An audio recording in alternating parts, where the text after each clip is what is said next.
Il rejoint Amgou Belinga à Kondangui après avoir tabassé un policier. Vidéo fermée les parenthèses. Il y a quelques jours, nous avions relaté un incident qui s'est produit dans un lycée à Yaoundé, la capitale du Cameroun.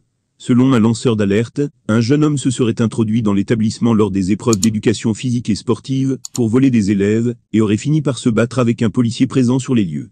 Le policier avait été battu à plusieurs reprises devant les élèves présents sur les lieux. Après enquête, il a été découvert que l'agresseur était en réalité un joueur de football nommé Vivien Frédéric Koloto, appartenant à l'équipe de Dragon FC de Yaoundé.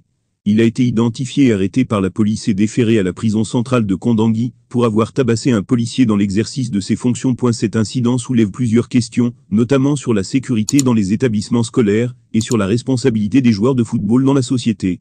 Il est important de souligner que les joueurs de football sont souvent des modèles pour les jeunes et qu'ils ont un rôle à jouer dans la promotion des valeurs positives telles que le respect des lois et des autorités. Cet incident peut également être interprété comme un exemple de la violence qui peut survenir dans notre société lorsque les personnes ne respectent pas les règles et les lois en vigueur. Il est donc important que les autorités compétentes prennent les mesures nécessaires pour garantir la sécurité de tous les citoyens et pour punir les auteurs de violences.